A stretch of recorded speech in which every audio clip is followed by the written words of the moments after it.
नमस्कार, मैं हूं निकिता और आप देख रहे हैं सत्यहिंदी.com। चलिए एक नजर डालते हैं अब तक की सुर्खियों पर। जम्मू कश्मीर को विशेष दर्जा देने वाले संविधान के अनुच्छेद 370 को निरस्त करने को चुनौती देने वाली याचिकाओं पर सुप्रीम कोर्ट आज बुधवार 2 अगस्त से सुनवाई करेगा। सीजेआई डीवाई चंद्रचूड़ की अध्यक्षता वाली 5 जजों की संविधान पीठ आज से रोजाना इस मामले की सुनवाई करेगी। इस बेंच में सीजेआई के अलावा न्यायमूर्ति संजय किशन कौल, न्यायमूर्ति संजीव खन्ना, न्यायमूर्ति बीआर गवई और न्यायमूर्ति सूर्यकांत भी शामिल हैं। आपको बता दें कि बेंच ने पिछली सुनवाई के दौरान यानी 11 जुलाई को विभिन्न पक्षों द्वारा लिखित दलीलें और मामले की विवरणिका दाखिल करने के लिए 27 जुलाई की समय सीमा तय की थी। 5 जजों की बेंच ने कहा था कि सुनवाई सोमवार और शुक्रवार को छोड़कर दैनिक आधार पर होगी, क्योंकि सोमवार और शुक्रवार शीर्ष अदालत में विविध मामलों की सुनवाई के दिन हैं। इन दिनों में केवल नई याचिकाओं पर ही सुनवाई की जाती है और नियमित मामलों की सुनवाई नहीं की जाती। गौरतलब है कि 5 अगस्त 2019 को केंद्र सरकार ने तत्कालीन जम्मू कश्मीर राज्य का विशेष दर्जा खत्म कर दिया था और 2 केंद्र शासित प्रदेशों, पहला जम्मू और कश्मीर, दूसरा लद्दाख में विभाजित कर दिया था। वहीं केंद्र के इस फैसले को चुनौती देते हुए सुप्रीम कोर्ट में कई याचिकाएं दायर की गई थी, जिसे 2019 में संविधान पीठ के पास भेज दिया गया था। मणिपुर हिंसा को लेकर देश की राजनीति गरमाई हुई है। विपक्षी दल लगातार इस मुद्दे पर प्रधानमंत्री नरेंद्र मोदी द्वारा संसद में बयान दिए जाने की मांग कर रहे हैं। अब इसी क्रम में बिहार के पूर्व मुख्यमंत्री और आरजेडी प्रमुख लालू प्रसाद यादव ने भी पीएम मोदी पर कड़ा हमला बोला है। आरजेडी प्रमुख ने कहा कि प्रधानमंत्री दोषी हैं और वो सामना नहीं कर सकते। समाचार एजेंसी एएनआई से बातचीत के दौरान लालू प्रसाद यादव ने मंगलवार 1 अगस्त को कहा कि प्रधानमंत्री नरेंद्र मोदी दोषी हैं और यही कारण है कि उन्होंने अभी तक मणिपुर को लेकर संसद में चर्चा शुरू नहीं की।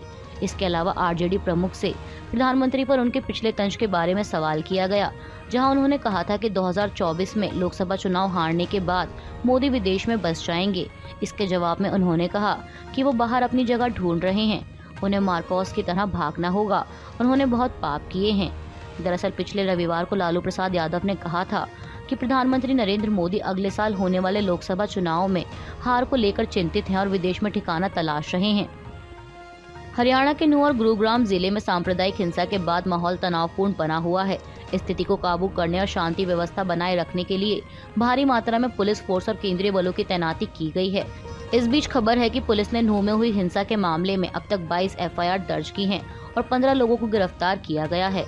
नूंह के एसपी ने बताया कि अब तक 22 एफआईआर रजिस्टर्ड, 15 लोगों की गिरफ्तारी और करीब 150 लोगों से पूछताछ की गई है। वहीं नूंह में हिंसा के बाद उत्तर प्रदेश के सीमावर्ती जिलों को रात में गश्त बढ़ाकर अलर्ट रहने का निर्देश दिया गया है।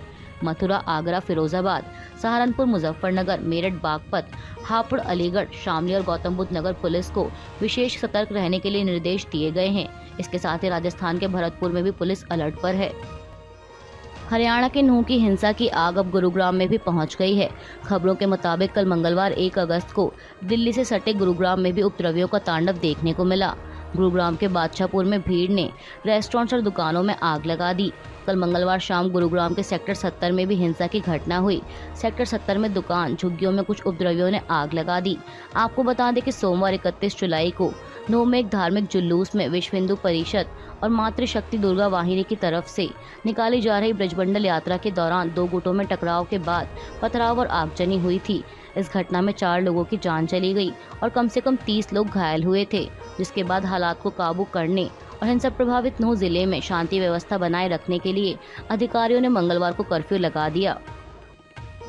शिवसेना उद्धव बालासाहेब ठाकरे के मुखपत्र सामना में प्रकाशित एक संपादकीय में मंगलवार को कहा गया कि एनसीपी प्रमुख शरद पवार पुणे में लोकमान्य तिलक राष्ट्रीय पुरस्कार समारोह में प्रधानमंत्री नरेंद्र मोदी के साथ मंच साझा न करके उन लोगों की शंकाओं को दूर कर सकते थे जिन्हें उनका इस समारोह में शामिल होना पसंद नहीं आया।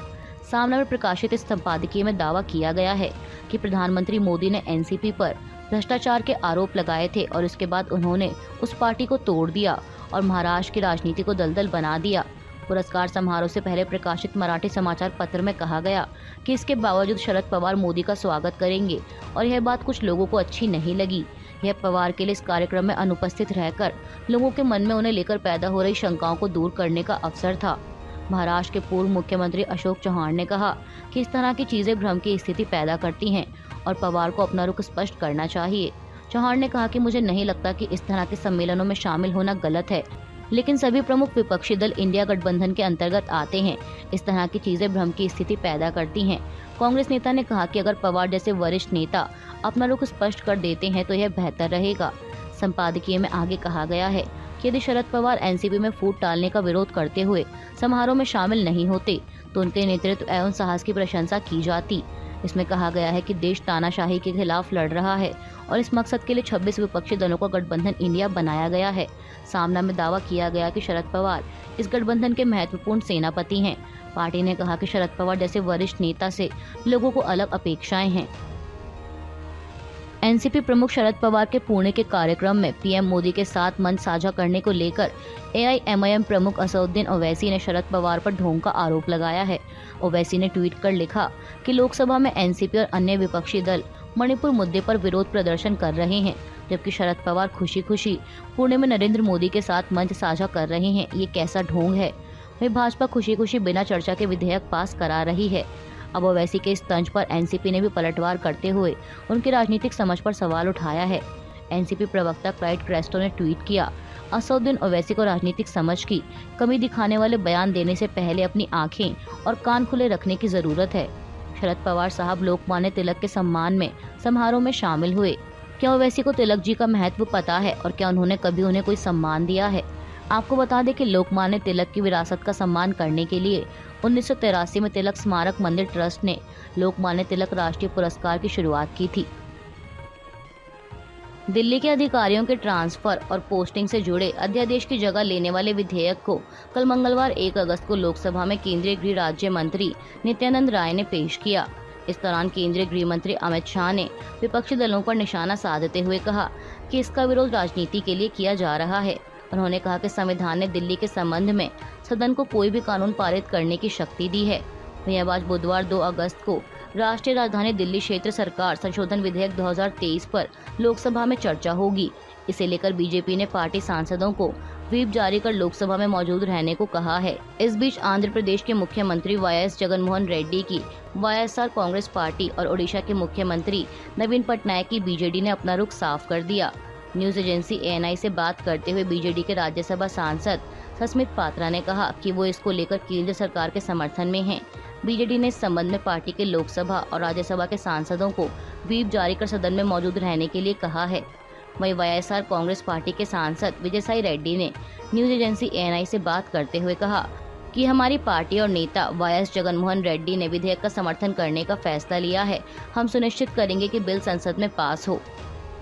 कर्नाटक के उप मुख्यमंत्री डीके शिवकुमार ने मंगलवार 1 अगस्त को कहा कि प्रदेश कांग्रेस के लगभग 50 नेता और मंत्री 2024 के लोकसभा चुनाव की रणनीति पर चर्चा करने के लिए आज बुधवार 2 अगस्त को पार्टी नेतृत्व से दिल्ली में मुलाकात करेंगे।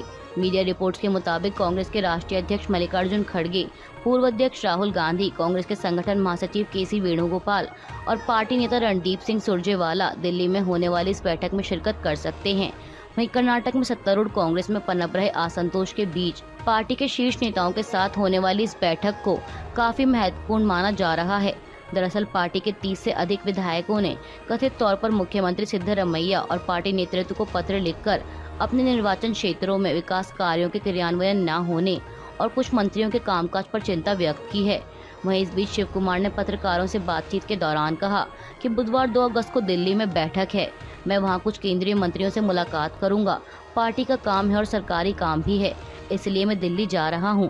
साथ ही उन्होंने ये भी साफ किया कि दिल्ली में राज्य के मंत्रियों और नेताओं की बैठक लोकसभा चुनाव को ध्यान में रखते हुए हो रही है। उन्होंने कहा कि चुनाव से पहले कांग्रेस के हित में क्या किया जाना चाहिए, इस पर चर्चा करने के लिए रणनीति तैयार की जानी है। उप मुख्यमंत्री ने कहा कि केवल मंत्रियों और कुछ विधायकों को ही नहीं, लगभग 8-10 वरिष्ठ नेताओं को भी बैठक के लिए बुलाया गया है। इसके अलावा सांसदों को भी आमंत्रित किया गया है और कुल मिलाकर लगभग 50 लोग पार्टी नेतृत्व से मुलाकात करेंगे। अभी के लिए बस इतना ही। बाकी की खबरों के लिए बने रहिए सत्यहिंदी.com के साथ।